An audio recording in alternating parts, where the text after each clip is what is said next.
Yo, what's up, guys, and welcome back to the What's Good podcast. Today we have the legend Nathan Dawe. Let's go. Oh, you okay? Let's go. Hello. How are you? Yeah, I'm good, man. Thank you for coming on. Thank you for having me. Yeah, big guest today. Actually, you're quite tall as well. I'm tall, 6'6". Not just 6'6". 6'6". Wow, How tall are you, Simon? 6'2" and a bit. Okay. You're so taller than short. that. Nah, you're so short, man. How tall are you? 6 foot. 5'6". No, I'm 5'6". 5'10" and a half. Okay. The half's important. I want to point out I don't have eye makeup on. He does. It was You a do video yesterday and I can't get it off. And also, what are you wearing? I've never seen you in this. For saying that's essentials as well, it's But I've never seen him not wear a hoodie, some sort of like comfortable trousers and a hat. Yeah. Now you're wearing a beanie. You look like you're shipping cargo. Bro, I would love to ship cargo. It's a great job, man. Pays well as well, actually. You know, going on the oil rigs for like 6 months at a time and get big money for that. You can't do YouTube though then.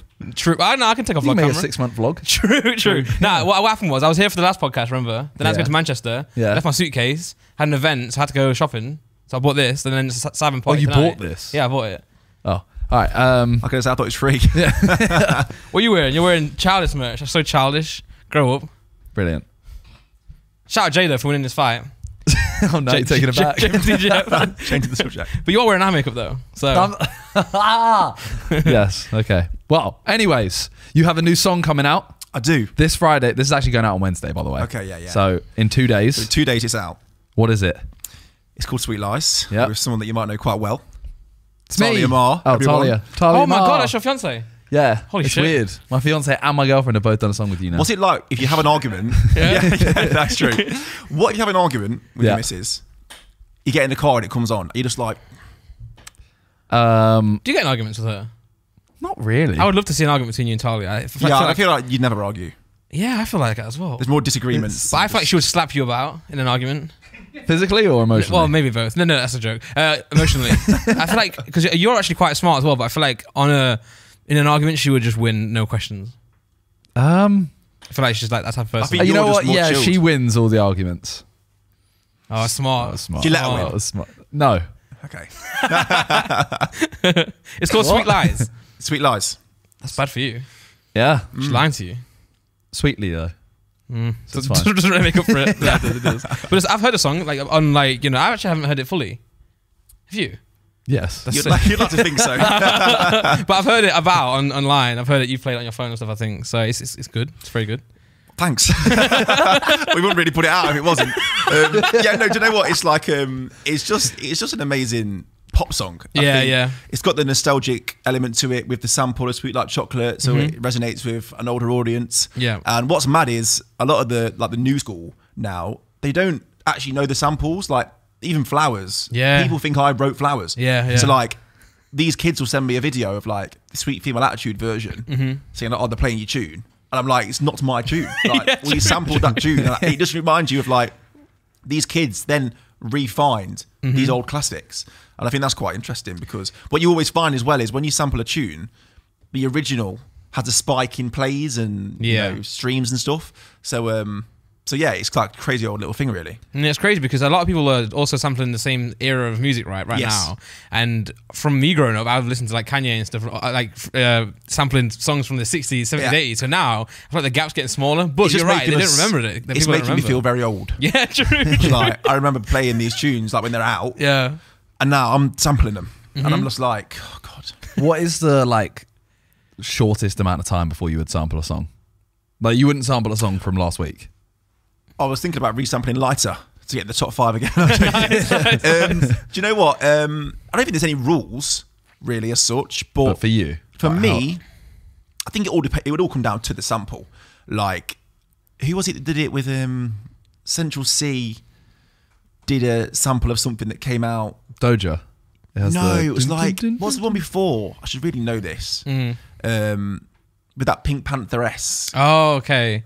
Because there was 2 versions of that came out. Like, Yeah, that's true. Actually. And I was thinking, have they sampled it like a week after or a week before, Yeah, whatever? yeah. But I would say, really, for me, like 20 years is like the sweet spot. Yeah. For Which is crazy because a lot of these songs actually are 20 years old now. Yeah. But we just don't realise. Yeah, Because literally, yeah. from our childhood, we think they're actually brand new, but they're not. Well, Sweet Like Chocolate was 99. Oh my God. So what's that? Oh my god. Is that 19 years? 23 years, yeah.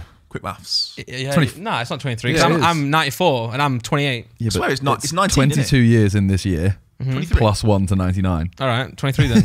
But then you take off 9 against 4, you don't get What? 6. You get -6. What's happening in your head? No, but I'm born in 94, so take off. So it's 5 years. That's 5 years yeah, but you difference. said 6 difference. Because I was What? born in May.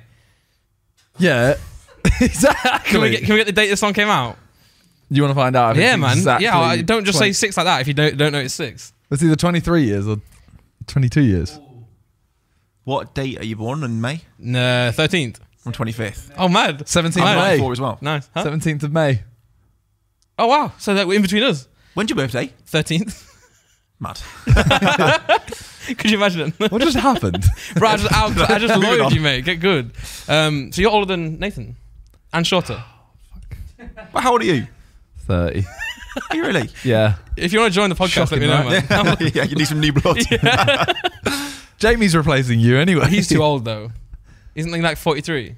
Yeah, something like that. No, it's actually 37. He keeps lying to us.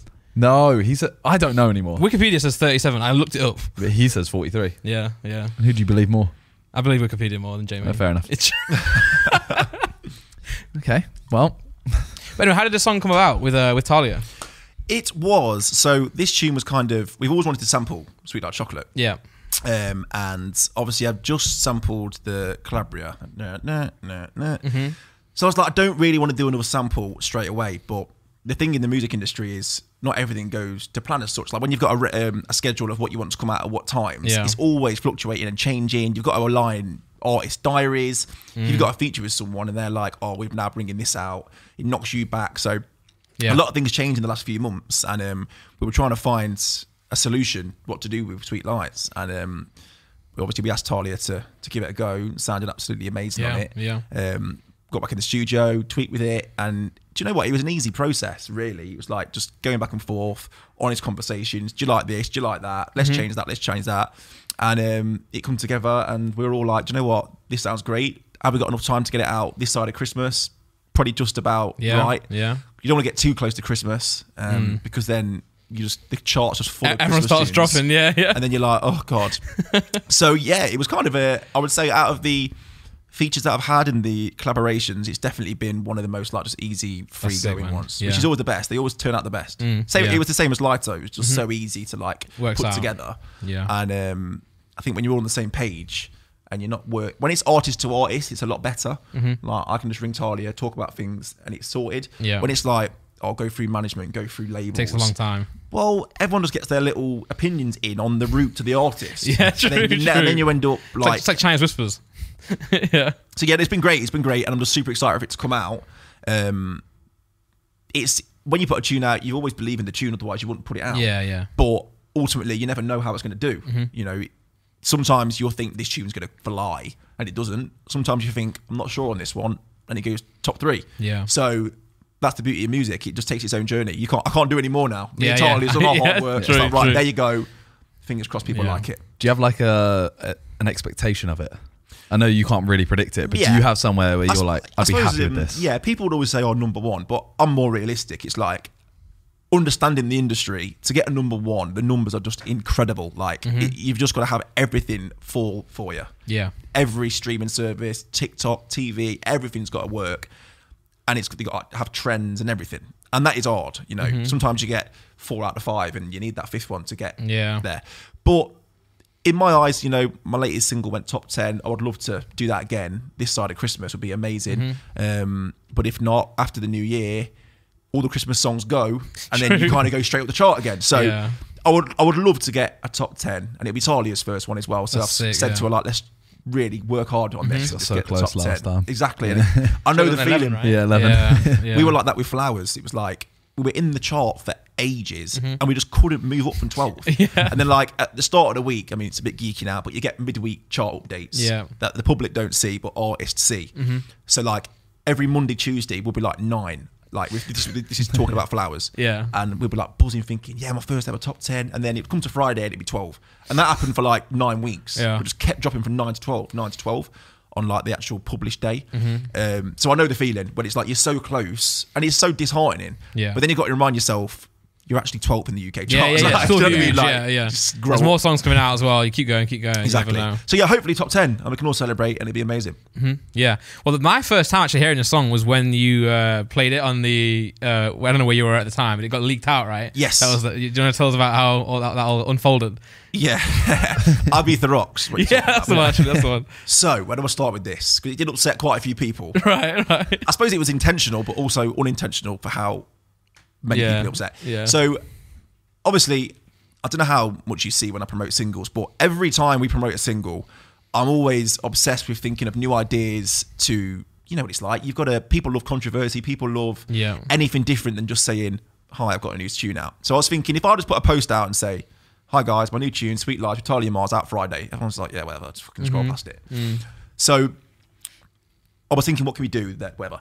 When you have a leak a track, everyone just gets obsessed with it. They're like, oh my God, it's been leaked. Yeah. I actually believe any track an artist says has been leaked has never been leaked, by the way. Yeah. You can't leak a tune. If it's your tune, it's your tune. Yeah, like, yeah. Yeah, all right, the label sent it to people. They didn't get leaked. You leaked it. So we leaked the tune. And the plan was actually for me to just play it and then pretend that I got told off by the label. But then I forgot Philly was there, and I thought, he's a joker. Yeah. First time I properly met him, and got on straight away like a house on fire. Great lad. And we were having a few drinks, having a good night, and then he went on, did his set, smashed it. I was about to go on to my set, and I was just like, yo, I want to play the new tune. Do you want to come on? It's like, yeah, I'll just run on and whatever, get on the mic and vibe. It's like, yeah, cool. And then literally like a minute before he was about to come on stage for me, I said to my mate who was backstage, right, tell Philly that we're going to pretend to leak it. Like, I just dropped it on him last minute. And he was just like, yeah, cool, whatever. Yeah. So obviously he's come on, I'm pretending like, no, we can't play it. It's like, go on, do it anyway. So I play it. That's it. We get the video all sorted. Then the next day I messaged Philly like, yo, I'm going to post this video, pretend we've been obviously leaked. He's like, yeah, cool, bro. Like, go for it, cool. So obviously I've then put something on Insta saying, yo, can't believe Philly's done me dirty. He's leaked my fucking track. And so can you swear? Yeah, of course. He's leaked my track, and my label's dropped me. Yeah. It was very convincing because I did it on like, I took a picture on my leg, so it's black screen. Typed it like I'm fuming, put my phone down and just didn't reply to anyone. And I didn't pre-warn anyone either. Obviously the label knew about this. The label was fully aware. My management were fully aware. And a couple of my friends were. But I think in my head, I was so obviously convinced that it wasn't true that I didn't feel the need to ring round people, family, etc. Yeah. So anyway, I've put it out. My phone's absolutely blew up. Yeah. But now I'm thinking, I can't straight away say, excuse me, I'm lying. I'm thinking I've got to make this thing, whatever. So everyone's talking about it. I'm getting phone calls left, right and centre. I'm just ignoring the phone calls. I'm just like pretending that I'm fuming. And then later that evening, I was out for a few drinks and my mum rang me. And it was about midnight and I thought, she doesn't usually ring me at this late, so what's up? Yeah. And I answered the phone, no word of a lie, she's in floods of tears. Oh no. Just saying, Nathan, come here. I was like, come where? She's like, come home. I was like, why? She went, you know why? Like, we'll get through this as a family.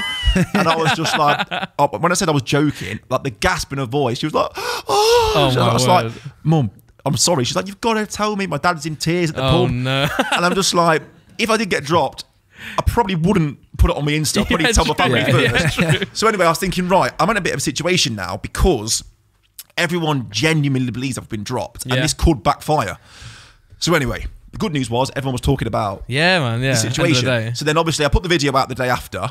At that point, I thought, right, that is so obvious. Yeah, you play it, right? Yeah, you press play. Where you're like, because you said Philly leaked it. Yeah. And then in the video, you press play. So basically, I put that out, right, the video, and I'm thinking, obviously, that's it now. It's done. Yeah. It got worse. Really? People were going like, that's disgusting by Philly. Then I started feeling bad for Philly. Philly messaged me going like, yo, bro, I'm getting hammered, about this. Like, how long is this going to last for? I was like, probably like another day. I'm sorry. He's like, oh, do you think? Yeah. I was like, thank you, bro. Yeah. People were still watching the video and going like, nah, you shouldn't have been dropped for that. He was encouraging you, bang out of order.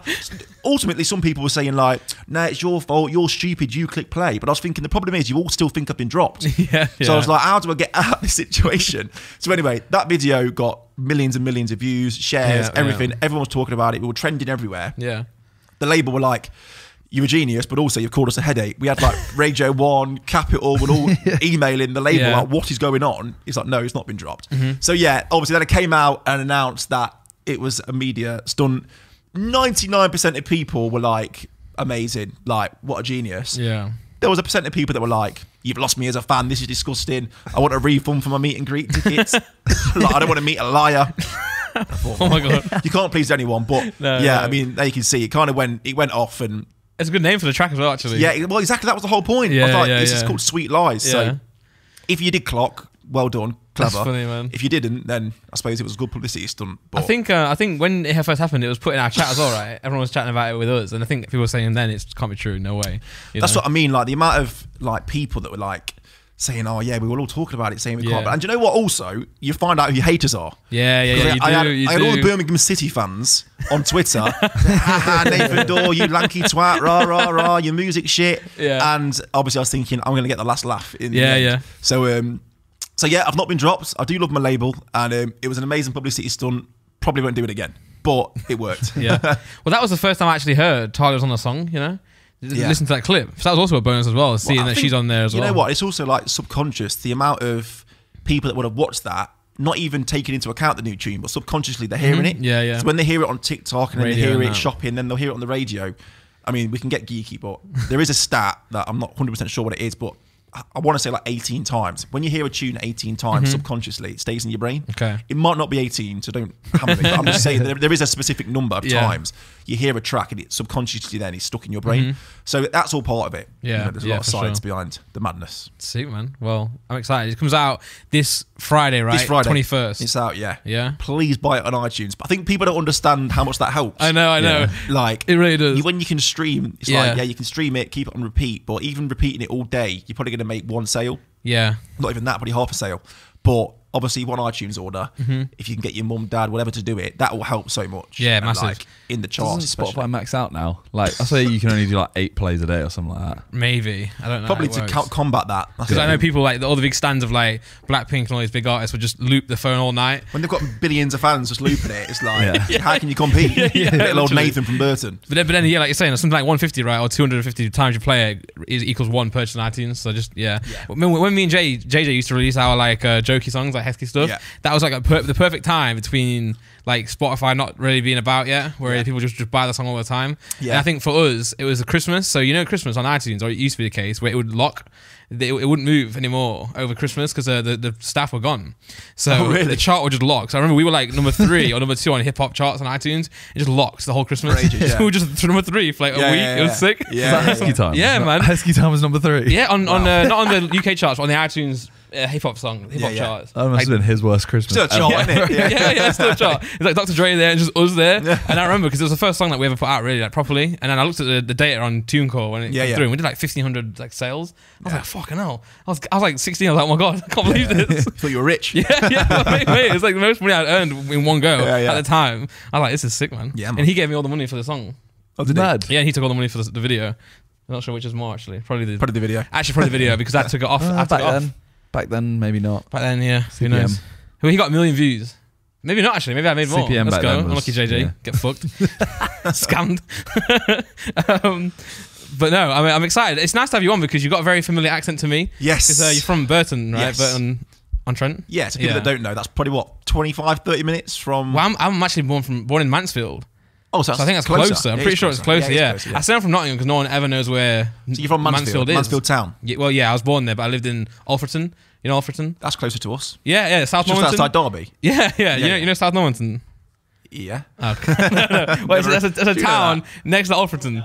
Yeah, That's where I'm from. That's literally the town where I live. Yeah. So. It's around the corner, basically. Yeah, literally. That's good. Well, let's get to the Forest game. Yeah, Have we played you at your ground yet? Yeah, we haven't. We? You have. We drew 0-0, right? We did, yeah. Horrible game. No, 1-1. Horrible game. Oh, 1-1. Yeah. Ashley Young scored that. Screamer. Oh yeah, man. I was away at the time, so I was watching it on my phone. Actually, I was watching it on my phone on a train on a Eurostar. It was awful signal. Yeah. So I got a bit of it. When we've got Forest at our ground, you have to come. Yeah, I'm down. I'm definitely down. We just beat Liverpool, by the way, for everyone watching at home. Yeah, we're recording this on Saturday afternoon. Yeah. And they just beat Liverpool 1-0. Yep, and I was driving. Mad game. Had my phone like No, there. you didn't. I didn't have my phone there. I didn't have my phone there playing the radio. It was playing the radio, you know. You know what I'm saying? And we won. That's the fucking go. I don't know how. I don't know. Do you know what I mean? Apparently, it sounded like on the radio that Liverpool were awful and Forest was sick. Yeah, they weren't great. No. But as it stands, all three of our teams are shit on the same amount of points. Yeah, 999. Call the police. Yeah, cheers. Well, actually, that's a bar, it won't bro. be now, will it? Because obviously the game's been played. This is out on Wednesday. Oh, true. So we might both lose. We might all lose. Oh, it's true. We might all lose. We probably will. But yeah, not good, is it really? No, and Gerrard's just been sacked as Yes. well. That's a big news for the club. What else happened? Leeds are just shit as always. Yeah, still losing every game. How often do you go to games? I go to all the home games. Okay. Well, unless I'm working. If I'm like obviously got a gig or whatever, I can't do it. But I go to all the home games and I go to as many away games as possible. But obviously, because touring is always a Friday, Saturday. Yeah. I do miss out. So there's been. I mean, I've got a box at Villa, and I think this year I've missed like 6 games. And I was doing the maths the other day, thinking I'm losing a lot of money here. Do you know what I mean? Like, but my family and friends get to use it when I'm not good, there. Yeah, that's good. But yeah, I do. I'm Villa mad. Are you like? Do they kind of have you as like a face of Villa?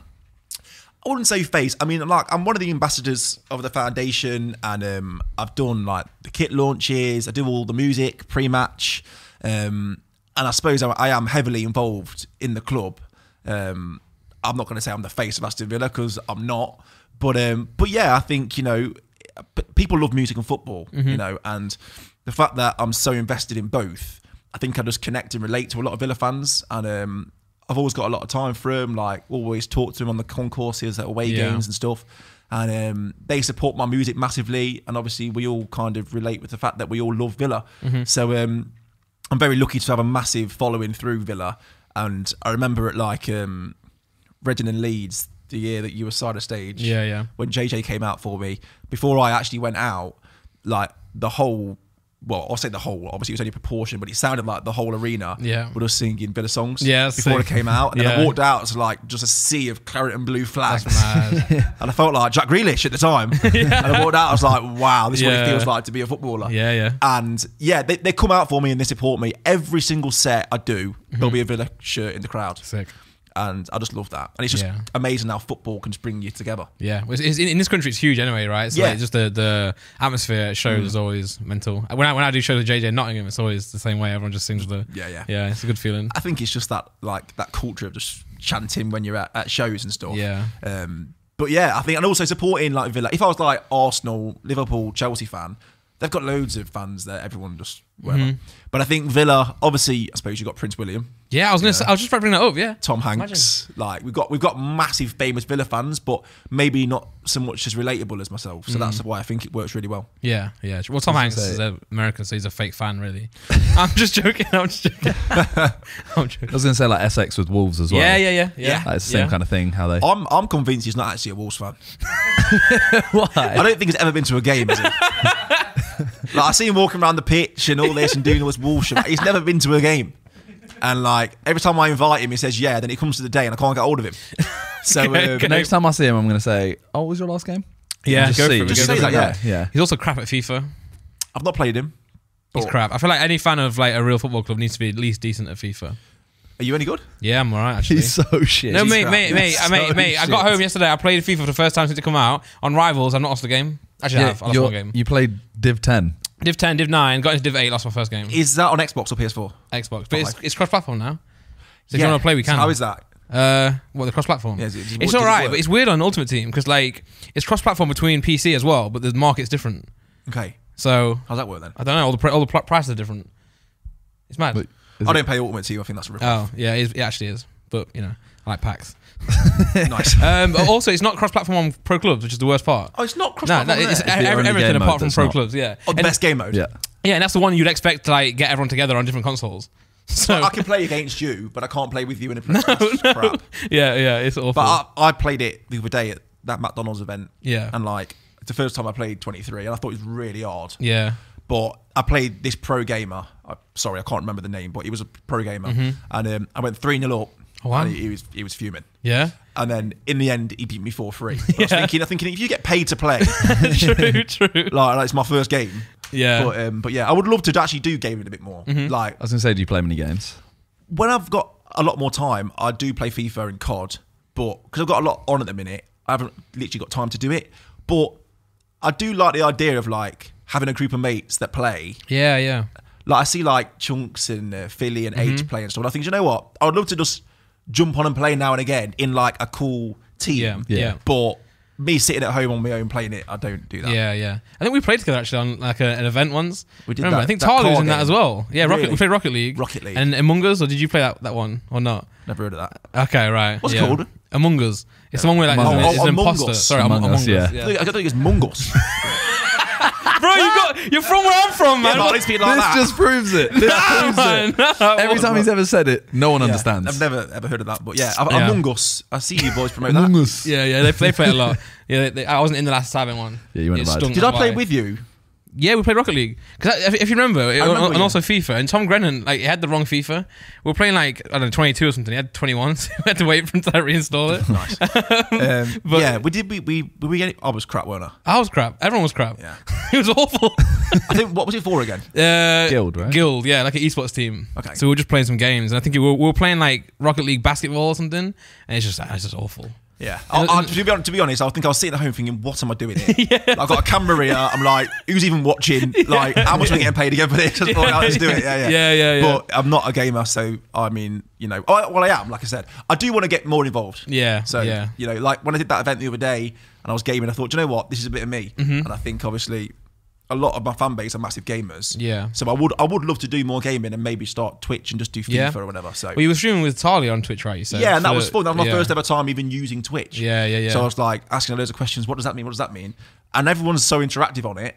And I thought, do you know what? I might try and give it a go soon. Set up a little booth in my house and just do FIFA. Why not, man? But yeah, Why I need a not? FIFA team. So if anyone's out there who needs a new player in the Pro Clubs team, Xbox, I'm in. Let's go.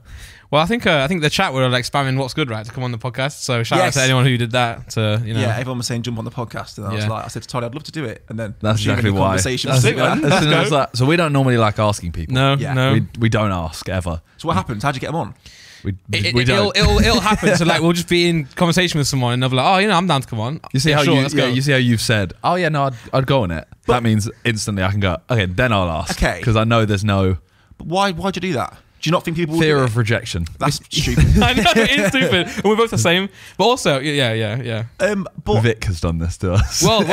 He's scared, hasn't he? I've heard a He sniff said that no Vic to might be us. coming on the podcast. yeah, I've heard a sniff of news. So let me get my head around this. So all these podcasts, how many have you done? 158? something like that. you know more than us. Close. You've never asked any of them. No, I'd say we've probably asked about 6. But like We've asked like JJ and Talia, Yeah. who obviously like at the time I lived with them. Yeah. And we'll So ask it's like, them. that's We'll, not really bit asking. easier. Yeah, we'll it's- ask when we know it's a slam dunk. You know, when we can kind of read the room. We're like, that's a definite yes. Do you want to come on the podcast? Yeah, sure. Who said no? Vic, man. Other than Vic. Vic, man. No one. other That- than that Vic. was it. Actually, That's what no. Nico Milana said no. That's true. He's like, I don't really do podcasts. Harry said no. Yeah, and then Until he he offered. Yeah, until he did it. Yeah, Harry also asked to come on again. Yeah. Deji is asked to come on again. Yeah. You know, so Moving up in the world. I mean, yeah, I was going to say I feel privileged, but you don't ask anyone. So, jeez, I should have just asked you months ago. True. Well, if anyone wants to come on the podcast, we'll say yes. Just ask us, man. You know, crazy. we thought about getting like a booking agent now and then, but Yeah. never really happened. So Well, I mean, you much seem to do work. all right at it. Do you know what I mean? So you just carry on the way you are. yeah, we usually we start the podcast 5 minutes before. We're like, what are we talking about today then? Yeah. But I think that's fun though. It's like a homely vibe. It's you more know? natural. Sometimes it can be Getting out of it overproduced. being shit. Yeah, true. I think it's fine. We always would brand a podcast on being the shittest one in the country. Yeah. You've got like Cal Freeze's one now as well, but they were new, right, compared to like Happy Hour and everyone else. Yeah, but we're just shit, but everyone likes it. Do you watch much like YouTube at all, really? To be fair, I don't watch movies, and people say Everyone says that, man. Yeah, people say, "What do you watch then?" And it is just YouTube and Netflix, and like, Yeah. I like series. Yeah. I love on YouTube, and JJ put me onto him. Okay. Do you watch Mr. Ballin? No. I don't know No. who that is. JJ watched some weird shit on YouTube. So Mr. Ballin, I just want to make sure it definitely is his name. Well, it definitely is because I watch it every night. Mr. Ballin. do you get me Mr. Beast? No. Mr. This Ballin. guy. Mr. Ballin, what a legend. So he basically talks you through crazy stories. So as you can see, they're all like half an hour, 20 minutes long, and like they're all true stories. Right. And he's just amazing at describing everything that went on. Like you can Okay. see, like this man ruined 6 lives in 6 seconds, and crazy neighbours, secret court on camera, and the biggest legal Yeah. fuck. And they're incredible. If you're trying to get to sleep, put one of them on. Not that it's boring. That looks like it's not something to sleep to. No, but you know what? Because it's just like you haven't got to watch it. You can close your eyes. Yeah. Okay. There's no like video. It's him talking about it. Is he British or American? American. Yeah. But yeah. He looks actually. When he said check it out, because I said, do you know anything decent on YouTube? JJ watches the weirdest shit, by the way. So this is exactly what I expected. What I know, this is what his recommended looks like. Yeah. Usually you'll go on Simon's All channel or my stuff. channel, you'll see like Mr. Beast or like people who do YouTube stuff, just research stuff. It's that JJ's and just crypto. weirdest shit I've ever seen, man. I watched that and that Bold and Bankrupt. Don't know that either. What is that? We're washed, man. He is a bold geezer that travels around the world to like random places and just vlogs what it's like. Bro, damn, I need to cut my hair off. He can speak pretty much every language. He does a lot in the Soviet areas, so like Ukraine and Russia. Does he do it with like very little money or anything? He's literally just got like a go. No, it's not like a challenge, but obviously he'll try and find the cheapest beer, the cheapest hotel. But he seems like a sad geezer. And sort of like if it's bankrupt in the name, you can't be Yeah, out there like staying in five-star hotels. Maybe he started off, and now he's whacking 3 million views. I reckon he's made a bit of money. Yeah.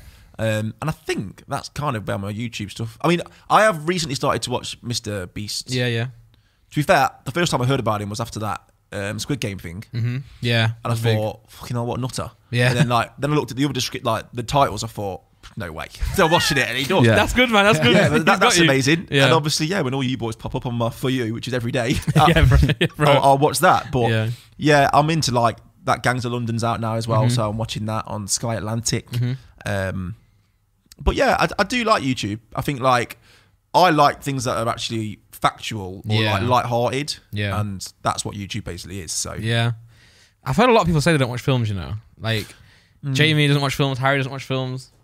Yeah. I mean, to be fair, I've seen films. I will go to the cinema a lot more, but I struggle to watch films at home. I was gonna say I don't really watch films now. No, I've never watched like all the like historic films. I've never watched Lord of the Rings. Have you watched them all then? You watched them all? Yeah. I watched them when I was like a series last 8-year-old. well. Really? Yeah. Is the series good? Yeah. Because I heard that they were putting $1 billion into it, and I watched the first episode and thought it's boring, and also so nerdy. You watch Game of Thrones? Bro, no, honestly, Game of Thrones compared to this House of Dragons. Even still, It's Shrek. Shrek. Yeah. It's not Shrek. It is Shrek. No, the Hobbit stuff is wizard shit, man. Type in what is it called? House of Dragon. But I've not House seen of Dragon Shrek. I've not seen it. Okay, I've not seen it all. Don't spoil it for me. Well, it's just like screenshots. I'll allow it. Don't put video on. Put image on. There's literally like screenshots of it. Oh, there's cinematography in that. Yeah, like shot for shot. There's things of like. Well, I mean, Shrek's literally a cultural sensation. So therefore, it's literally shot for shot. Shrek. Oh my Look god! at it, man. Wait, put it off! It's spoiling it, man. Look You're at it. spoiling it. I've not seen the green bro. dress lady yet, man. Fuck it, but no. The Hobbit stuff's so geeky, man. I watched one It episode. all is. No, I'm not denying that the Lord of the Rings isn't geeky. Game of Thrones but is cool. so is Game of Thrones. Game of Thrones is so cool, man. Game of Thrones is so cool. There's dragons in Lord of the Rings. Yeah, and it's not about the dragons. Dragons are cool, but it's about like the elves and stuff. Fucking elves with like sharp ears and shit, man.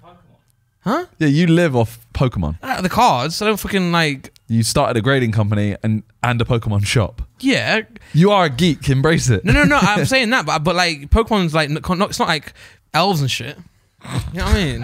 What is it then? Nah, but Pokemon's different, man. I like the cards, in the game. But I'm like, fuck off. It's not. I'm saying the Hobbit's nerdy, man. Right. What's the best card you've got? Pokemon? Best card I've got. It's not actually that good. It is quite good. It's like a Charizard from Skyridge. Type it in, Nick. Is that a good card, Matt? Yeah, it's PSA 10. How much? It was worth about 25 grand, but now it's probably about 10. 13. That's the one. Yeah. How much do you reckon your collection is together? I don't know actually. I actually don't know. I used to know. I used to track it, but because the market's changed now. Maybe like. So why is that one cheap? That's the jumbo one. That's a box topper of the booster okay, box. okay. It's a big one. I don't know how you know all this stuff. I don't have time to know this. It is his job, to be fair. True. Yeah, Still, yeah. it's a lot of information to it. I don't know. It's just like that's like football. You just scroll through Twitter and YouTube and stuff, just watch videos and look at stuff. But I used to collect back in the day. I less so much. Well, I say less recently. Actually, that's a lie. But my bulk of my knowledge came like 2016ish. I used to just get obsessed with it, and then it all blew up. And I knew a lot of stuff in that time, really. But I used to collect since I was like 4 or 5. Have you made a lot of money from Pokemon? Yeah. Yeah, fucking loads. That was a very assertive yes. Yeah. No, I have. I malted out my brain. But I need to earn more. I've been flopping recently. I got bored, man, because it was my hobby. I enjoyed it, and I was turning it into my job. He called it way early. He's like, "Oh, you're gonna get sick of this." I was like, "No way will I get sick of it. I love it so much." And like now, I'm like, oh, I just can't. I think you always get bored when you get an element of success with something. Yeah, You man. think, right, I want a new challenge. Yeah, that's literally what it is. So I'm trying. Carry on. I'm trying to get back into Pokemon because what I realized is when someone's got a job, not everyone loves their job, right? You know, sometimes it's like a slog to go there. Sometimes you got to be appreciative that you've even got a job. Yeah. So I was like that with Pokemon. I was like, oh, it's boring me now. But I thought, you know what? How many people are bored of what they do? So I got to try and find a way to make it exciting for me. You know, you're good at that. You're good at just posting every day. Yeah. I get bored, man, of everything. I can't focus on one thing. Like I'll do Pokemon, then I'll do music, then I'm just back and forth between everything. You know. I was gonna say, were you like a musical child, or were you never into it? No, I was definitely a musical child in a sense that I always wanted to be a DJ. From when I was like 8 or 9 years old, Yeah. I always used to be at family parties and just watch the DJ. Yeah. And like, my dad would like sometimes walk me up to the DJ and say, "Oh, can he just watch you for like an hour?" I think it was just so he can get rid of me. Get fined. Like, he's just thinking I can go and get drunk. Yeah. So I'd just watch the DJ and you know, be like fixated. I think it was more of a thing where it's like that one guy or girl has got control over the whole party's vibe. And I always found that a bit weird. It's like you're all here having a party, but realistically, like that one person has actually got control of all your night. Because if you're playing amazing music, it'll be a night you'll never forget. If he's absolutely rubbish, it's going to ruin the vibe for everyone. Yeah, everyone's talking about it. Everyone does talk about Literally. it. You know? So for me, I just thought that's quite cool. And then my mum and dad got me some decks for my Christmas when I was like 9, and then I just couldn't get off them. Then I was just on them, and then kind of sparked from there. So I'd say, from the age of like 8 or 9, I knew I wanted to be a DJ. Yeah. I think anyone that I've met that has had a level of success in anything always say, I knew I've always wanted to do it. Yeah.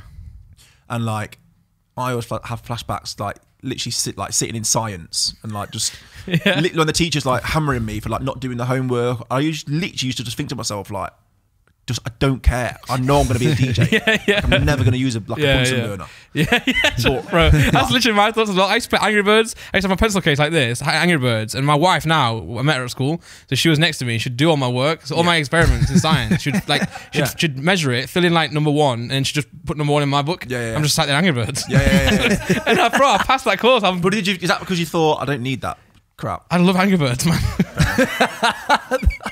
No, but no, I music. I was just obsessed with music, you know. So yeah. You just knew one day it would pay. Well, I went college and I went uni all for music, so I was like, I had no doubt. That I went college for music and it was just rubbish. Yeah, same actually. That's not. I know. Can I say that back? No, I do go to the college and talk about how great it was. So no, okay. The course was good. Yeah. I'll be honest, it wasn't for me. Yeah. But it helped me with discipline and didn't really help me at all. No. Well, same with me. I would do live music at college and uni, and I knew I would never do live PAing. I would never do that. I'd do more studio-based stuff. But it's good for those who do want to do it. Yeah, like I say, it works for certain people. Everyone's different. Yeah. I feel like I'm backtracking now. I was there a few years ago in Burton College. Like, it's a great course. No, I think it was good to do it because it kind of told myself this is what you need to do. Mate, you went to college in Burton. Yeah, we could have been at the same college, and that's mad. Because I went around all the colleges in the area to do music tech, and I couldn't find one. So did you? I did Clarendon in Nottingham, you know, MCN. So not Burton then. No, but I couldn't find it, man. I couldn't find any course that would do music tech. Yeah, I did music tech at college. Yeah, but in Burton. But did they always do that? Yeah. Okay, right. With the same age. Yeah, no. That's what I'm trying to figure out. So you also tried to get in college at 16. Yeah. Yeah, I was there 16. Yeah, but that's crazy because I went to colleges right in my area, and they would tell me, "Oh, we don't do music tech, but if enough people sign up, we'll do it." And I thought, well, I'm not doing that then. Yeah. What's that all about? Yeah, you should have came to Burton. I should have, man. That sounds sick. I mean, we used to just pretty much go to the bookies every day. And not I used to get the bus to college, go and do the morning shift, and then go on dinner, and then go to the bookies. And then think, should we just stay in the bookies? Should have been there. It's like fake ID trying to get in. Yeah. If only you had found it. I know, man. I know. My course wasn't great. Do you know what it is? I think there's that much like online stuff now. Yeah, man. Like everyone says, how did you learn to DJ? I'm like, I don't know. I just like YouTube and that. Well, it wasn't even out then. So like, you just learning it. Like you got nothing else to do. It's like playing with a toy. Yeah. And then you become good at that game or that toy, and you become good at it. And then with experience of performing to crowds, you then, you clear a dance floor and you think, oh, fucking hell, I'm not doing that again. Yeah. And you just learn what to do. It's like, that's why I said earlier about going from like small level to high level really quick. I couldn't deal with that personally, because how do you have the experience of not knowing what to do? Failing, yeah. I've had gigs where I've been absolutely awful when I've been, younger. Yeah. And I've learned so much from it. And like, or you'll have a full dance floor, you'll try something and it won't work, and everyone will just literally leave and go out for a fag when you're doing like birthday parties or whatever. And you're just constantly learning, like, okay, when you're playing that type of music, don't switch to that, because that happens. Yeah. And now when you chuck me into any environment, I'm super confident to be able to know, do you know what? Like I've said in many podcasts and interviews, I'm not the most gifted, like technical wise, when it comes, like, you see like DJ EZ and James Hype and all these amazing technical DJs, and I'm like, that is incredible, but I'm never going to be at that level to be able to be like this amazing mixer. Yeah. But I always say I'm an unbelievable like selector. Yeah. So yeah. when it's just like chucking a tune out, banging one in, banging a tune, like I can just, and for me personally, when I'm at an event, I want tunes coming in, chopping in, like just like a vibe. Yeah. And I don't think the crowd, well, my crowd especially, don't want to sit there and see like a seamless 2-minute mix. They just want me to like spin it out, like, make some fucking like, true. Yeah. And it's just a vibe. So I'm very confident in my ability to chuck in the right tunes at the right time. And that's what I've learned through my experience of being a wedding DJ and a Christian DJ. Yeah, that's big actually. Because I think with DJing, it might sound a bit backwards, but most of the time when you've got a good DJ, you don't know that they're there because you're just vibing and enjoying the night. Whereas when there's a bad DJ, you know, because everyone's, what the fuck is this? I can't vibe anymore, I can't dance. It's hard when you play loads of different genres like I do. Yeah. It's like, naturally, you're not going to please everyone. Because if I'm doing drum and bass, then R&B, then house, then hip hop, some people are going to be like, I only want to watch him play drum and bass. So that's why my style of mixing is very quick, in and out. So if you're not enjoying it, within 3 to 4 minutes, there'll be something on that you do like. Yes, exactly. So, it's just working out what your style is. When I'm with like people traveling or whatever, I've got the aux cable, I'm always awful. You're so bad. Because I play the music that I want to listen to, and they want to listen to what they want to listen to. How as a DJ do you get over that? Because sometimes you got to play songs you don't like, right? You do. Like if there's a tune that's like massive, don't ask me what song, but like, if it's like massive but I don't like it, I've still got to play it because it's a job.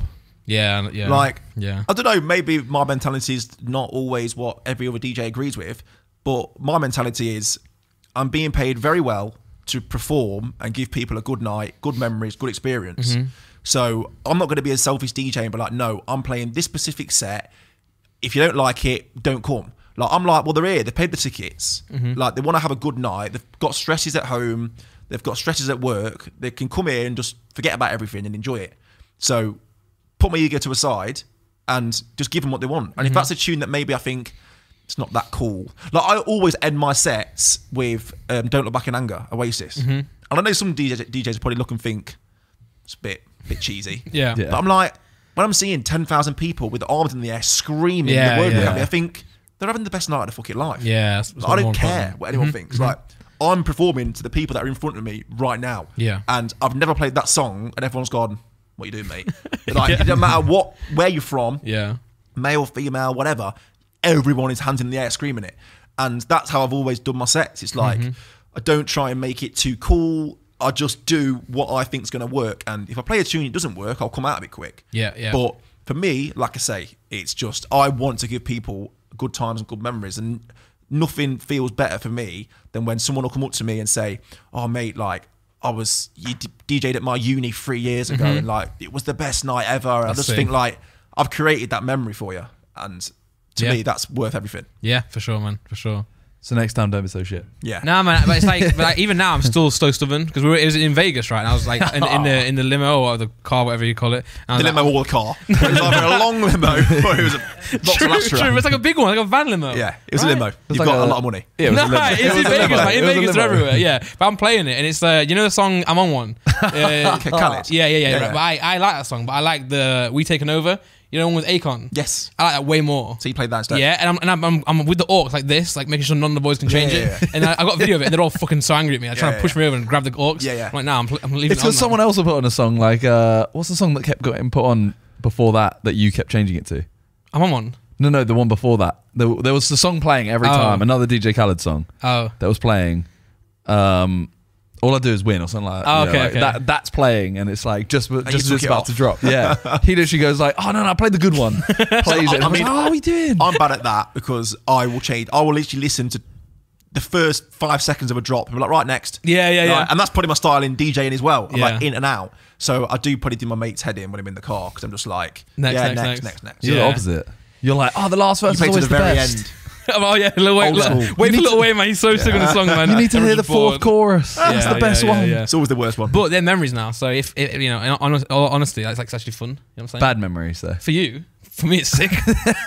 Once again, like I said, as a that's what performer, matters. you've got to give them I good know. memories. I know. And you did not. Yeah, but Josh plays the same songs all the time, man. Yeah. Plays And something- he also does the first 5 seconds of songs Yeah, in and out. every time. Yeah. What would you say? Like, I feel like these days people don't understand how DJing is like advanced with the technology. Because a lot of people just say that DJs just stick there pushing a button. Yeah. What would you say to that? Is it how has DJing changed from back in the day? We pretty much just press buttons. But it's not just like play. No. Do you know what? Like, obviously, there's an element of mixing into it. It's like, you know, you've got to do all the geeky stuff where you're matching the BPMs, you're bringing it in, you're making sure it's on beat. But I say it's like riding a bike. When you learn that, you never lose it. It's about creating your own DJ style. Yeah. And like I said, you can mix a tune in absolutely perfect over like a 30-second or 1 minute transition and then slowly flow into the next one. And that works for a lot of DJs. You know, millions of people across the world love going to events like that. Yeah. Me personally, I just prefer in, out, you know, kind of. I suppose like the old school like vinyl days, like where they'll just quickly scratch a tune in and like chop it up. I find that more fun, and I find that works perfect for my fan base. Yeah. What was the question? Well, is it more about people? What would you say to people saying? So obviously, and as I started on like CDs. Yeah. So like, I'm lucky to like know the complete basics of DJing. So if my laptop broke, I use a laptop. Yeah. If that broke, I mean, I haven't got CDs, but say if someone chucked me 2 CDs, I can still mix and do the set. Nowadays, obviously everything's laptop, controllers, or memory stick. So I see some old school DJs like, oh, you should learn the craft on vinyl. Why? Yeah. Like, why? Like, it's like cars. Now, people are like doing tests in automatic cars. Yeah. And they're like, oh, you should learn on a manual. Yeah, it doesn't make sense. But I'm like, why? Because in like a few years, you'll never. Can you even buy manuals still now? I mean, like realistically, in the next few years, everything's going to be automatic. Yeah. I know that that's probably not the best example because we still. No, it's a good example, in but my like, opinion.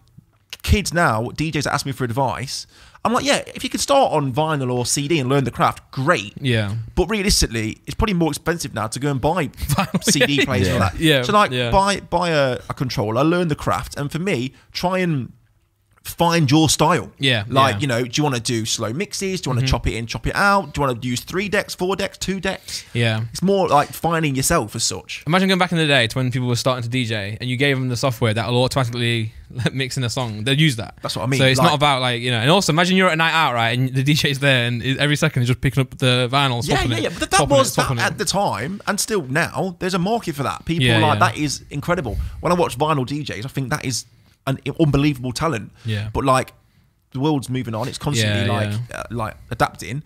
And I think that, you know, if you can do the same job, if you're in the crowd, right, I believe you wouldn't know if they're using a memory stick, a CD, or a laptop. The output's still the same. Yeah. So if it makes your job easier and then actually more creative because you've got more time to then do other things, why not use a laptop? Yeah. I don't see the point of people really passionately saying like, you know, laptops are ruining DJing. Yeah. Like you're the ones that are probably going to be left behind. Yeah. Because, Got to adapt. You know, I've not been to a club in 10 years and seen vinyls or no. CD players. So. Unless it's like a show or a performance where that's the main part If of it. that's Or it's honestly like the point, someone and mix like him. 100%. Yeah. Like I said, like Jazzy Jeff and DJs like that, they'll still use that. And that is incredible because they can still do what DJs can do on electronic stuff on a vinyl. Yeah. And that's like mad, but not everyone can do that. So just maybe use what's out on the market now. Yeah. And, you know, try and learn your style. What's it like these days being out at a club or an event and hearing your songs be played? Not by you, you know? I suppose I don't really get to experience that because You're there. I'm never really at a club or event unless I'm DJing. Yeah. But the things that fight is weird for me is like hearing it in shops or on TV or on the radio. Like I went to the petrol station a couple of years ago just as Lighter had came out and it was on the radio before I pulled into the station. I filled up, went in the shop to pay, and like the person that was in front of me in the queue was like humming Lighter. And I thought, that's weird. You probably haven't got a clue who I am, but I'm behind you. And you were clearly listening to the same station I was. And it's just mad that you think you were on Zoom making that, and now they're humming it. Things like that blow my mind. And I think we turned up to a few festivals this year, like to perform. We were on like a few hours later, and as I was driving in, I was hearing my tunes being played by other DJs, and I thought, that's pretty sick. Kind of stealing your show though. Yeah, but I think like when there's a lot of stages, sometimes if like a smaller tent's playing it, you know, it's like, I see it as like a bit of a show of respect, really. I don't really see it as like, oh, it's trying to outshine me. But yeah, for me, like hearing it like that is mad, and like hearing it at football grounds, and like they played it at Wembley for the playoff final, Villa versus Derby, and I'm there with my family, and then my tune's on, and I'm just like, this is weird. Yeah. Do you get recognised a lot? Because obviously, like music wise, like someone could hear every single song of yours 10 times a day, but on the radio, never know what you look like. I mean, obviously compared to you boys, probably not, but I mean, the boys will tell you it is hectic depending on where you go. So like yesterday I went shopping in Derby, and it was just constantly school kids coming up. Airports are a nightmare. Going to like the football, Villa, whatever. I think I'm in these scenarios where clearly my type of fan base is going to be there, then yeah, I think because I'm so tall and like recognisable, got massive ears, everyone's like, that is Nathan Dawe. I do get recognised a lot more than if I was probably just like smaller and like, you know, just a normal geezer that fits in with the crowd. Because obviously anyway in a crowd, you're looking and then you're like, oh, who's that? And then you're thinking, hang on a minute. And I think because I've always, I've not just done music in a sense where I've put music out. From my whole career, it's always been, my face has been on artwork, obviously on tunes, singles, doing things with like Little Mix, Anne-Marie, JJ. They obviously open you up to massive fan bases. And yeah, like, I suppose I do, you know, I'm not really used to it as such. I got recognised quite a lot before lockdown, but nowhere near as much as it is post-lockdown. It's like, weird, everyone says that, right? Yeah. Everyone says that. Did they? Yeah, no, but for you, even you boys as well, like before, after lockdown, there's a massive difference. But I think it's just our perception because we were locked in for so long. We were locked in for so long. And we're still growing. We were probably a main source of people's entertainment during lockdown. And we probably didn't realise what was happening because we were just locked away in our rooms creating content. But yeah, like, you know, when it's the funniest ones are when you'll go to like a McDonald's drive-through and they're like, they just stare at you, and I'm like, and they're just like, you know, you can see them having like a bit of a meltdown, thinking that's surely not who I think it is. And then, you know, it's all part of it, and you know, I do enjoy it. The only thing I don't like is rudeness. If I'm with my friends and someone will just come up, say, can I get a picture, and like chuck their phone at my mate, not even say, oh, can you get a picture? They'll just go, oh, Nathan, can I get a picture? And like my mate's like, no, mate, can you ask me? Or if they you hear that, John? That's what I always say. I'm like, as long as they're not rude, it's fine. And John's like, I don't know, you hate it. My absolute pet hate, like, I can't stand this, is when you're being somewhere, you can see probably someone's clocked you. They won't come over and say anything, but they're just doing that. Yeah. And I'm just like, see that, John? Yeah. I made a whole T-shirt based off that. Yeah.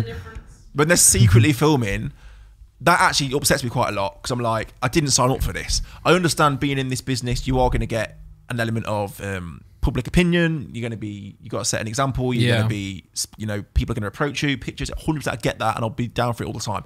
But when it's like I'm privately eating and someone's like doing that, and sometimes with like the mums and dads.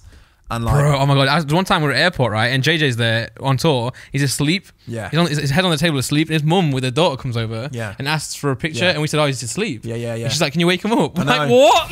No, he's literally asleep, man." I got woken up at an airport as well. Really? And I'm just like, so rude. But then on an airplane this year, some mum, like there was a mum and a daughter sitting behind me. Yeah. And the mum just went, like, all I heard was this, stop doing that. She went, Nathan. I was like, yeah. She went, sorry, my daughter was taking a picture of you then without you knowing. And that's so wrong. Maybe it was set up now thinking about it. Like, that is so wrong. Do you mind having a picture? You know, ask the man for a picture. And I was like, that's quite nice. But maybe it was all a set up. But yeah, that's a sick line, it's like, sometimes I will choose where to go if you don't want to get clocked. But yeah, I suppose just down to the collabs that I've done, the amount of festivals and shows, my online presence, and the fact that I'm quite recognisable and lanky and tall, it's quite a lot. Yeah, I took a video of Carl Freezy today. Yeah, without him knowing. I was driving to the podcast, and he's a Liverpool fan, and obviously Forest beat him. So I look next to me, I see him, so I pull up, park my car, run out to see him, but he's already gone too far down. So I just get my phone out and start filming him. Just filming him. Proper like creep in a bush. It's a proper vibe. What scares me? You got quite a good radar of people that have clocked you. Yeah. So like, I think we all have. You can know straight away. But what scares me is like the amount of people that probably you don't know, clock you lot, and you think you don't know because they were behind you, they didn't see you, and that starts sometimes at night. I think, God, that's mad. Like, what about the people today that have not realised? Yeah, I hate that because sometimes you'll go out and you'll just go for like a petrol station or whatever, and you're just not wearing like the best clothes. You're looking really scruffy. And I'm thinking, mad. I probably shouldn't have done that. Yeah, but still can't be asked. Have you ever said like no to like a picture? Only like in a rush, or if they were like proper rude, or if you're eating, maybe.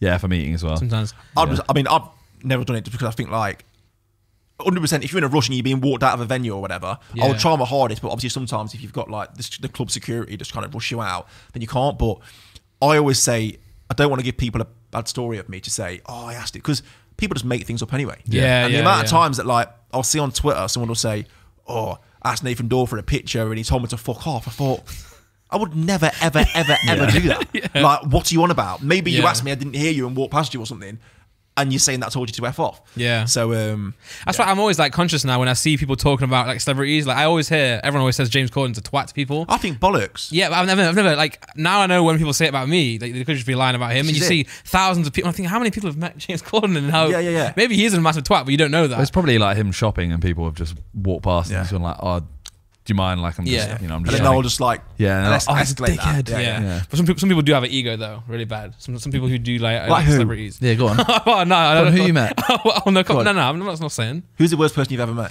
KSI. Yeah. He was falling asleep in front of people sometimes, trying to get a photo. Bit rude, isn't it? So rude, man. Yeah.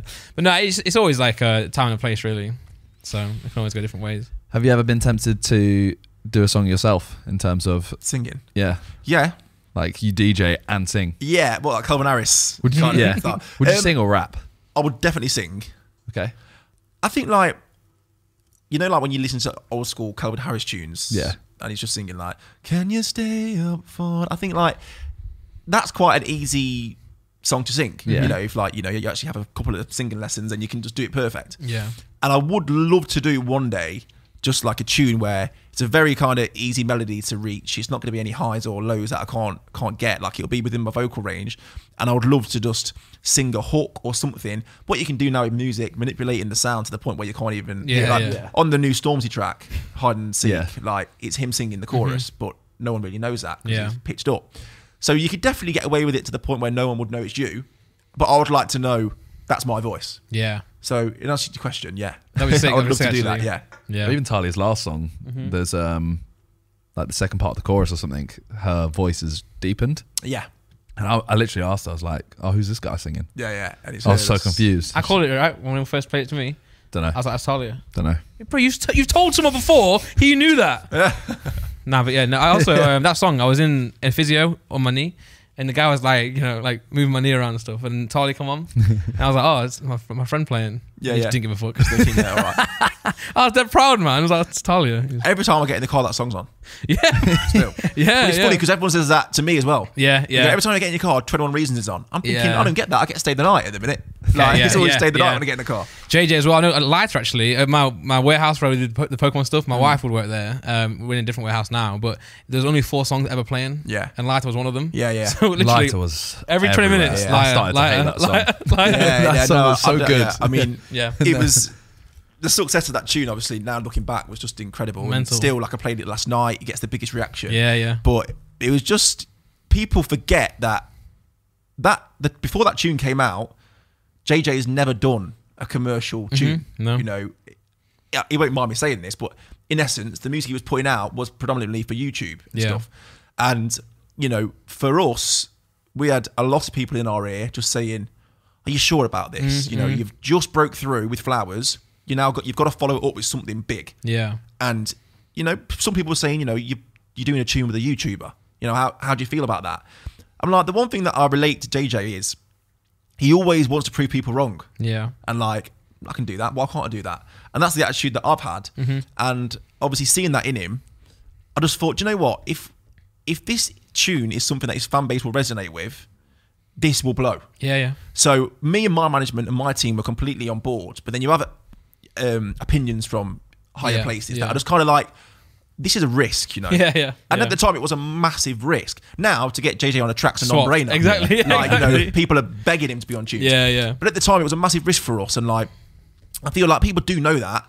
But now time's passed, they don't actually remember how much of a gamble it was. Right, yeah. It was so annoying for even me because I've been doing stuff with JJ since he first done his like the comedy songs and stuff. And it was always that. Every time he was like with a label or every time he was growing, everyone would always say no because of the risk aspect. Where when I'm seeing like the numbers, I'm seeing how much his fan base are with him. And I'm thinking, why is no one wanting to? Yeah, 100%. And I just like some of the tunes he was putting out, I was just thinking, I could tell his fan base were supporting that because they love him. Mm-hmm. And I was thinking they might not necessarily genuinely enjoy the song. Yeah. But I felt like when we had Lighter, I thought his fan base is going to love that. Because that's so catchy, so melodic. It is a perfect kind of summer tune. And obviously with his verse on it as well. I remember getting sent the verse. I was actually on COD at the time, Warzone. Yeah. My manager was like, JJ sent his verse through. Yeah. And I was like, right, when I die, I'll listen. I was playing and I just kept thinking, please don't be shit. Like, please just be good. Yeah. Because I knew the label then, or not even the label, other people would say, yeah, you see, you know, we can't really put that out. And when I heard it the first time, I was like, okay, that was really good. Let me just play it one more time. Yeah. Heard all the little puns in there, the little catchphrases. And I thought, this is amazing. And then now when I'm playing it and everyone's singing it word for word in the crowds, it was just an amazing moment. And for it to happen in lockdown and everyone's just locked in the house, it was just crazy. And I remember that first week when it went straight into like number 4. And the relief, you know, because I know if this tune doesn't do well, all I'm going to get is, I told you so. We've tried to do a tune with a YouTuber. Yeah. And with that relief on that Friday when it was like, Nathan, you're number 4. I was like, honestly, I've never felt relief like it. But I was just at home because we couldn't do anything. True. So yeah, I suppose the message behind that is just, you know, if you truly believe in something, like I did, the gut feeling I had that KSI was the right fit for this record, even though a lot of people with a lot more experience than me were saying it's not worth the risk. Yeah. Go for it, because your gut feeling is very rarely wrong. But experience changes though, because like someone's got experience from the last 10, 15, 20 years, but it changes. And 100%. TikTok has shown that as well. Like no one can call or no one foresaw what was going to happen on TikTok. You just got to be in the moment and be with it.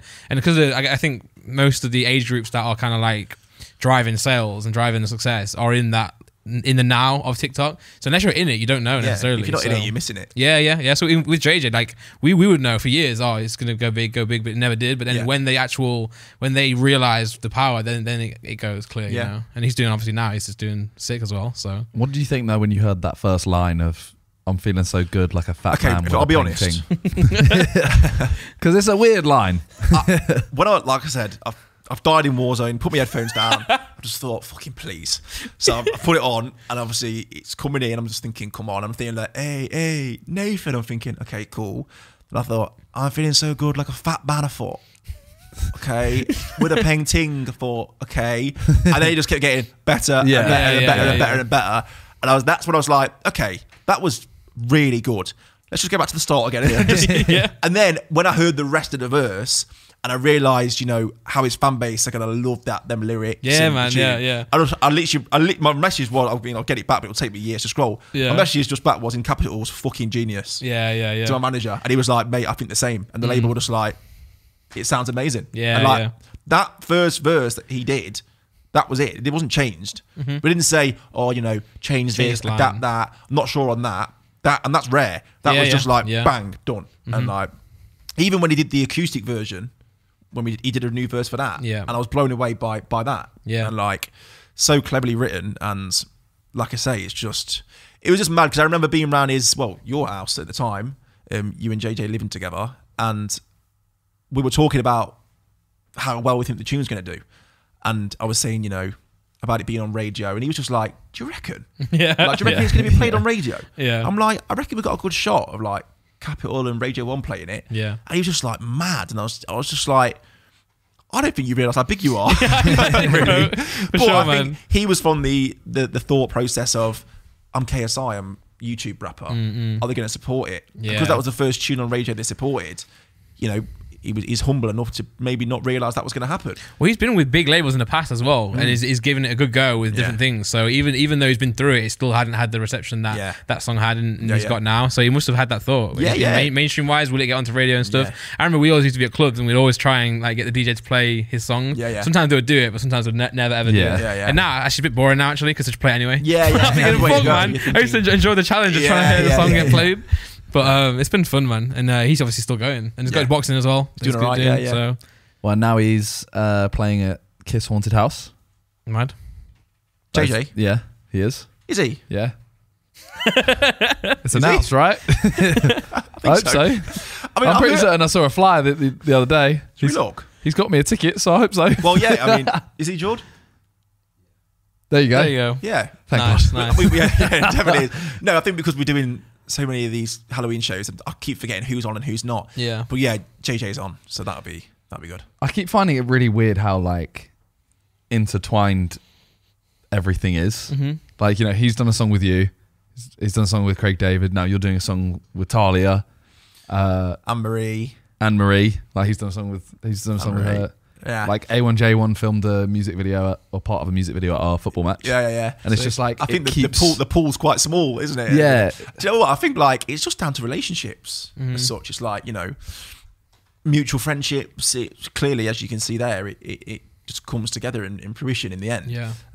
But people do say like, was it all planned? The fact that it was like he had Anne-Marie, then I had Anne-Marie, then Craig had KSI, and all these things, and it wasn't. It's just that's how it came out. Yeah. Like, in the end. Yeah, I guess that's how like people who are current as well making music, it's easy to then go like, oh, do you want to do a song as well? Let's work together. Yeah. You know, you've done well, I've done well. Let's collaborate, spread it further. And I think because we were all working together at that time, all our diaries were like aligned, so it just kind of worked. Yeah. I've seen loads of shows like at the festivals and that. I know SX as well. Yeah. Always there, so it's always a good time just chilling and hanging out. So who is besides Talia and JJ? Yeah. Who's the best person you've ever worked with? Besides them two. Yeah. Because it's clearly those two. Clearly. This is such a hard question that I get asked all the time because every single record has different memories for me. And like JK with Flowers, that was a massive moment for me because it was my first breakthrough single and I'm doing it with one of my best mates from Birmingham. And that was just amazing. So obviously, because I know him, I suppose I can't say JK because it's a bit unfair because he's a friend and whatever. Yeah. So if we're talking on actual, I'd say out of the rest, obviously Ella Henderson, I've had 2 smash hits with her now with 21 Reasons and Lighter. Yeah. So like, I would say Ella because we get on really well. Anne-Marie as well, like, you know, proper down to earth. She came out at one of my shows for me in Birmingham. She came out as a guest and I thought she was just going to come and go. It's Anne-Marie. We're in Birmingham. Yeah. And then she stayed after. We're having drinks in the dressing room. I was like, right, we're going now. We've got an after party and that. Do you want to come? She's like, I'm thinking there's no way she's going to come. Just be polite. She's like, yeah, 100%. Nice. Okay. So she came to like this little dingy club in Birmingham for an after party. And then we went to an after party and Anne-Marie came again. Nice. And I was just, at this point, everyone's hammered. I think I've ended up staggering out the club and just getting a random taxi home somewhere because I couldn't even walk or talk. Yeah. And I was just thinking, that's mad. She's so down to earth and humble to come to these events and then come out with us. She could have easily just turned up, and a lot of people would come up, do it, say, right, I'm gone now, see you in a bit. Yeah. And yeah, I always find the most famous people that I've worked with are the most humble. And like, you know, I say it all the time about you boys as well. Like the amount of people and artists that I've met that are super famous, but just absolute divas or dicks. I'm obviously not going to say who, but like, you know, not people I've worked with, just people I've met in festivals or whatever. And I thought, why are you moving like that? Like just because of your success? And I'm thinking, they haven't got probably 10% of the income you lads have. And like, I'm thinking, you're the most humble, down to earth people that you meet. And I think that's just something. Hear that, John? Yeah, it is true though. Like, John's getting fined. Yeah. Do you know what that is like? What some people always, you know, what's KSI like, whatever. And I'm just like, do you know what? They're probably the most down to earth person and richest person I've met. And that's what I mean. It's like when it's like that, it's always the ones with the most money and fame probably are the soundest, and the ones that have had an element of fame or they've had a couple of records here and there. Yeah. Or footballers, they can be the ones that sometimes Not all of them. They're all sound. I think friends help. You know, having like a good group of friends around with you that keep you grounded. Because like with JJ, there's definitely times in the past where he could have like veered off. Could have, yeah, but you wouldn't let him. No, yeah, that's the thing. Yeah. Same with my friends. I've got the same friends since I was 4 years old. Yeah. So like, if ever I was to do anything, they'll take the piss out of you. Or tell you they'll just go wrong. like, even like if it's like shotgun in the front seat. Yeah. If I don't call shotgun, I'm in the back. Yeah. It doesn't matter. It doesn't matter if it's my show. I'm about to perform in front of 80,000 people. Well, I don't care. Get in the fucking back. True. And that does keep you. Yeah, it does. Level-headed. Yeah. Very true. What are you laughing at? Nothing. Oh, you're like looking at me. Say something. No. I'm just like contemplating what you just said. Very true. Well, you got Birmingham show coming up as well. Yes. Have you got any special guests? Yeah, I mean, obviously we've got a lineup. Philly, Talia, Vibe Chemistry, drum and bass act, Sweet Female Attitude. Who else? There we go. Yeah, I don't think it's on that. That was pre-lineup. Oh. We've got loads of great artists coming down. Yeah. And we have got special guests as well that we usually bring out every year. Mm-hmm. I'll be honest, some of them aren't actually sorted yet. It's more of like a ringing round the week before saying, please come out. Like, I've told everyone I've got a massive guest, you've got to come. Yeah. You know, I'll probably be pinging KSI's phone off weeks before, just saying, come on, do me a favour. Yeah. But yeah, we do shows every year in Birmingham at the O2 in Birmingham, which is 3,000 capacity, and we always sell out straight away. Yeah.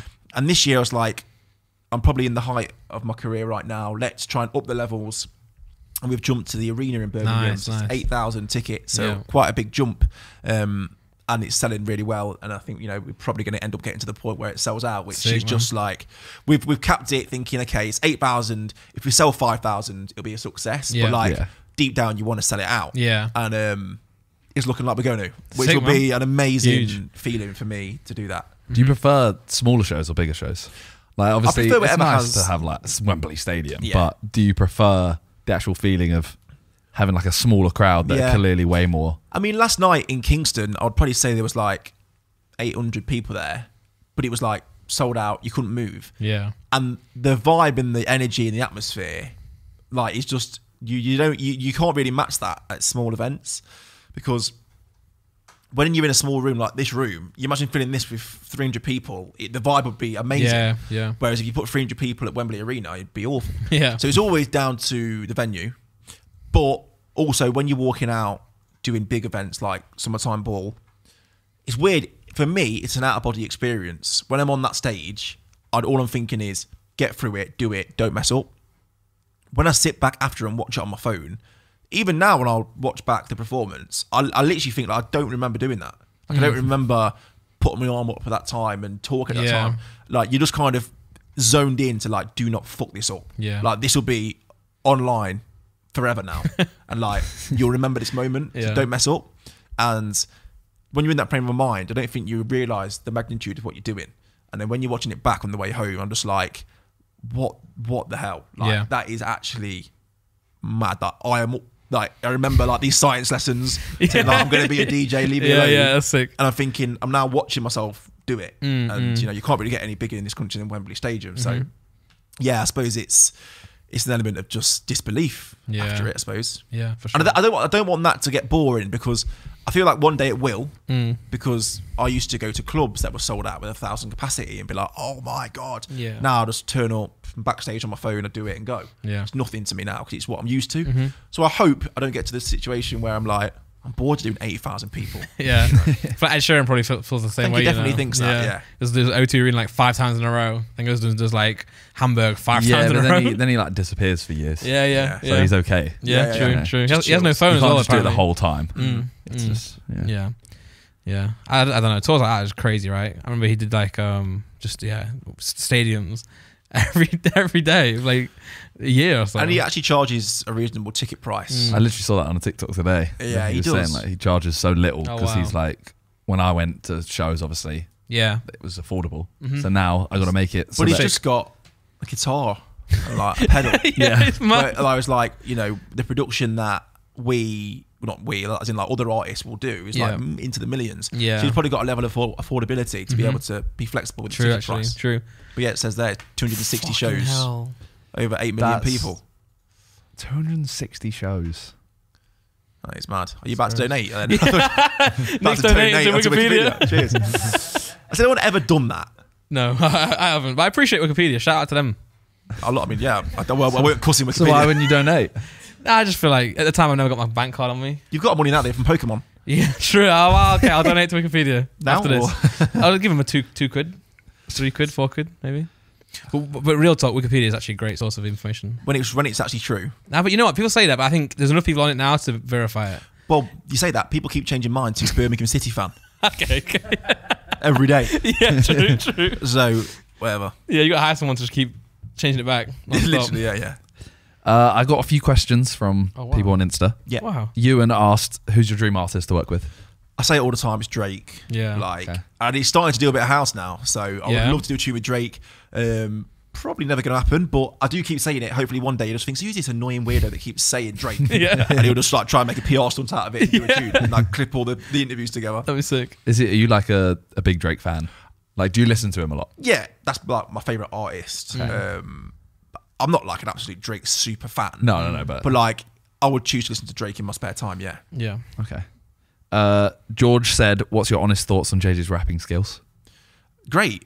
Like I said, with Lighter, don't get me wrong, some of his older tunes, not so good. But he wasn't taking it as serious. When he's took it serious and his writing's improved and his delivery and everything, like even with the Lighter verse, I think like the only change was that like we said, I'll just put a bit more delivery in it. And I think now he's got it down to a T where it's like, I know what I am as an artist. I know what I can do musically. He's singing now. Yeah. Do you know what I mean? Like, well. So, yeah, I think incredibly talented. Was there any old like KSI songs that you had heard that kind of made you think you wanted him on that song? If you know what I mean. Like, had you heard any of... I mean, Lamborghini scared me. Okay. That's what I mean, because I can't imagine hearing Lamborghini going like, yeah, I want him on this. Like... Yeah. I suppose, you know what? No, and that's why it was such a gamble, because I'd never heard him artistically on that type of music like Lighter. So, like, it was a gamble to see how he sounds. That's why I was anticipating this verse so much, thinking, he's just going to be screaming like, yo, Nathan, I feel lighter, and all this. I didn't know what to expect. Yeah. And that's why we were like, let's just hear what he comes back with. And when he came back, I was like, I've never heard JJ in that way before.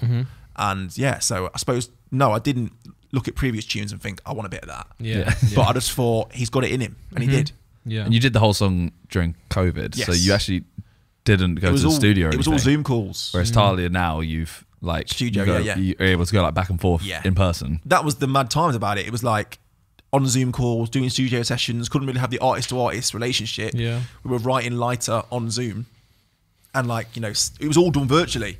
And to say that to date, that's my most successful track. And it's the one that was done completely virtually. Yeah. Well, 21 Reasons as well was done. We were in the studio making the tune, but we virtually wrote the tune. Like we wrote the top line of it in like 2 hours on Zoom. And it's quite weird how they're my two biggest tunes. Yeah. And they were all done on Zoom. Try it again. Go for another one. I find it crazy how so many these days artists don't even meet each other for songs, or might not even ever had the idea to work together. It's just like an email or a beat with a verse attached to it, and that's just how it... There's so many tunes just knocking around, like The Vault, that, you know, like Way Too Long was sitting around for years. Yeah. And like a few other artists tried it and just didn't work, and then we did it and it worked. But like, you know, we'll get offered songs every day from people like, do you want to jump on this? Do you want to try out on this? But it's never sometimes the artist to artist. That's probably their manager asking my manager. Exactly, but ultimately, I mean, in my situation, it's always the artist that gets to say the final say. Yeah. But not every artist is as lucky as that. Sometimes it doesn't even get to them and they get told no. So always be on top of your team, I think. Just Avon said, what's your favourite hobby that nobody would guess you like? Do you do anything weird? Pokemon. Not that weird. I suppose that's the lad. Do I ever got weird hobbies? Is he into anything Clean weird? hobbies? He's just busy. I like flicking up the wall. Oh my god. What? So it's like a game that we play, and when we're out and about and we're just having a drink or whatever, we'll flick up the wall. With a coin. I'm not Penny doing up a wall. somersaults. So basically, right. Penny up a wall. We haven't got That's a wall. what penny per ball. Yeah. So like you'll try and get the closest to the wall. Okay. But then Yeah. we'll play for like a tenner each time. Yeah. And Yeah. like whoever gets the closest, or we'll just flick heads and tails. This is boring hobbies. That one's boring, man. I just think you know, you say the it's wall boring. one. The wall one's all right. You say it's boring, but when it's like, all right, £10. Okay, heads, okay, double yeah, or quits, and then you're in like for £400. Okay. And you're thinking, This might be a serious issue. I do think I'm actually a gambling addict, maybe. No, do you know what? Because it's just fun, innit? It just knocks a bit of time out. I feel you. But I am coming across like a bit of a gambling addict. I would say that my two hobbies. Obviously, football, boring answer. I like Matt said, I'm so busy. Like I've got obviously my music stuff, but I've got like a club abroad, which I'm always working on.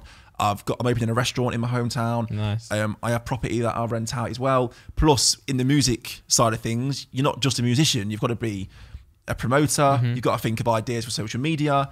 You've got singles you've got to make, promote them, live shows, perfecting your live performance, like interviews. It's like non-stop. I feel like I've got 5 full-time jobs. Yeah. And because I'm so in control of everything, which is a good thing but also a bad thing, my head just never shuts off because I'm constantly like, all right, yeah, I'll sleep at night and think, have we ordered the radiator for the apartment in Manchester? Yeah. Or I think, I've not done a post today to promote the pre-order link non-stop. So like I haven't got time to just go and fish. Yeah. Or like, so that's why I just flick, because it's quicker.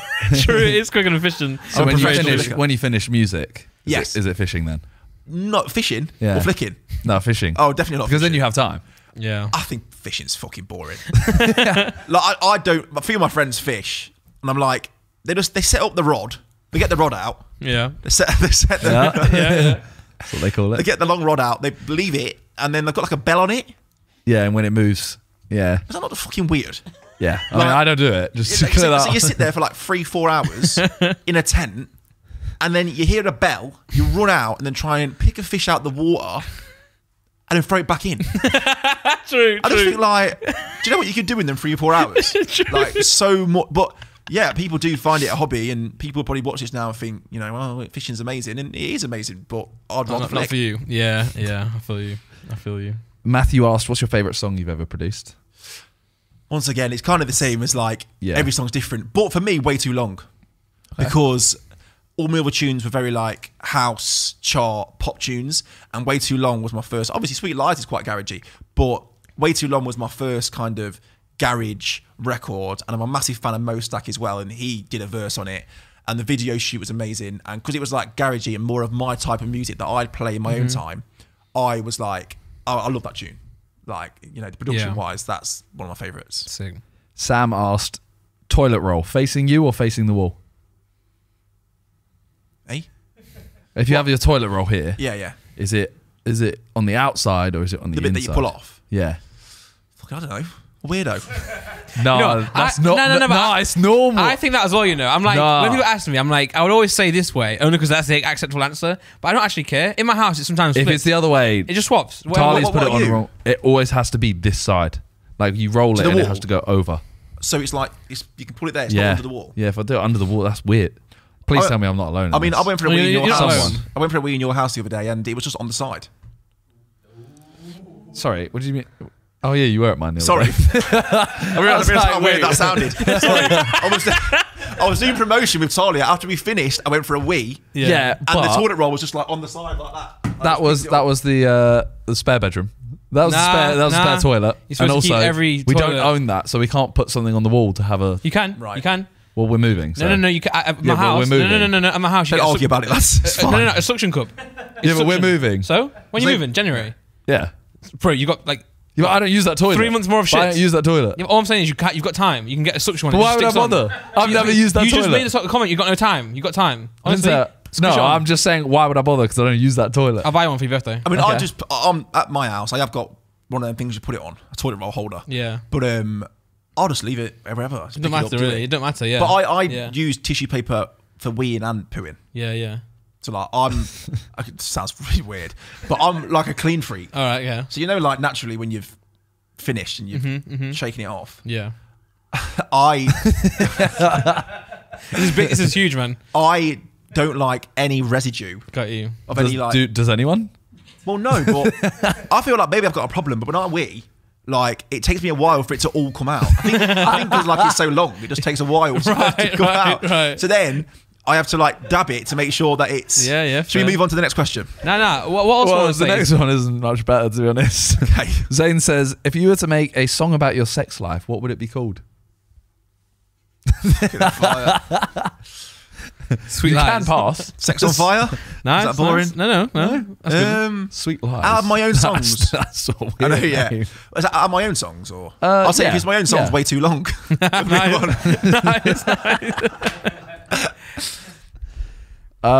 Is there a song that you actually hate performing?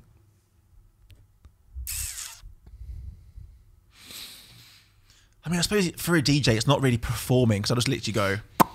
Is there ever a song that you kind I of think, oh you shit, I've got to play that. I forgot to play it. That you can say anyway? Say no, I can. Can I? I don't know. I think because I've got so many songs now, I'm not naive to think some of my songs aren't the biggest. So I think why play them if 90% of the crowd probably don't really want to hear that song.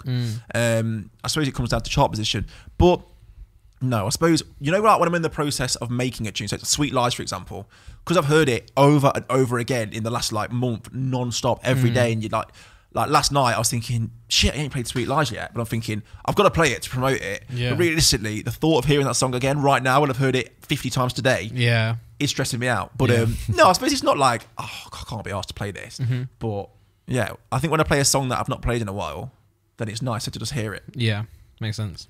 And the last question is, who is the best artist of all time? You'd have to say Drake. Oh. In my opinion. Obviously, if you go in like past and present, you'd say like, I don't know, you'd say like Queen and stuff, like incredible. But like for me right now, I'd say Drake. He's consistently been at the top. Anything he does tops the charts. Yeah. I've never heard a tune from Drake and thought, not a fan of that. It's always good or amazing. It's never like that shit. Yeah, he's the most streamed on Spotify as well. Yeah. You can't argue with numbers. In my opinion, Drake. Yeah. I asked Randy this last week and he said Macklemore. Why? What's your favourite thrift shop? No, he's lying. He's lying. Oh, right. I don't like. I've heard Malcolm. I've listened to his album, but I don't love him. You've listened to his album? Yeah. You literally play it all the time. What, thrift shop or his album? The whole album. What's your favourite Macklemore tune? I don't know thrift shop. You just said you listened to his album. Well, but back in the day when he was out, I'd loop it on Spotify or something, but I can't remember any other song. He had Thrift Store, and he had that one with Thrift Shop. I feel like I've convinced you're a Macklemore fan. I'm not a Macklemore fan. I was pissed when he won the Grammy. Get Macklemore on. True. No, but it was Ryan Lewis. I think he carried him. He was the producer. He was sick. Bit unfair. He made that song with like Wings or something. The slower one. Yeah. But he's lying. I'm not. I think Macklemore's a G, to be honest. I think he's pretty sick. I think you've actually been pretty mean about him. Yeah. Fuck off. Who else are my favourite artists is? Favourite or the best? Who's the greatest of all time? Greatest of all time. Don't know. Michael Jackson, maybe? Didn't think of him. Probably should have. Michael Jackson, I saw a video on TikTok going around of his real singing voice. It's mental. It's super deep. What was it? He used to talk high pitched and he used to do that at falsetto or whatever because he was trying to rest his voice. Yeah. He didn't want to ruin his voice. He'd always talk softly like that, but his actual voice is just deep. Mad. Kind of interesting. The more you know. The more you know. Well, I'm out of questions. Yeah. It's been good. Thanks for coming on, man. Yeah, thank you very much. Thank you, boys, so much. This Friday, the song comes out officially. iTunes. iTunes is key. Find iTunes. Yeah, go on iTunes. 59p. And then in like a week, I don't know what the date is, you have the Birmingham show? No. In a week. No, wait. What? This is going out Wednesday. Yeah. Yes. So I don't know what day it is. This Friday, we're all going to be at Kiss Haunted House. Yes. And then it's Saturday is Birmingham. Should I have said that? Well, I'm going. You're going to Kiss Haunted House. Yeah. For some reason. This Saturday, this Friday. To see JJ. To see JJ. And no, my Birmingham show is 23rd of December. Oh, okay. In Birmingham, Utility Arena. amazing special guests. It's 23rd of December, so it's like the Friday before Christmas. That's huge. Yeah. It's 14 plus, so like everyone's finished school and college, and it's just like a massive Christmas party. It's super. It's like 20 quid, and you see like 6 artists and massive special guests. Sick. And every year it's amazing. It's like I said, we'll end the show every year on like a Christmas tune. And we've done it for the past 5 years, and it's just, we fill the place with like confetti, like snow confetti. And it just starts Christmas off amazing. Yeah. Then you got Christmas Eve, Christmas Day, Boxing Day. So yeah, love to see all you lot there on 23rd. Well, check it out in the description down below. And yeah, thanks for coming on. Thank you very much. See you Thanks guys for watching. Take care. Peace. Subscribe. Subscribe. Fuck. Subscribe to the channel, man.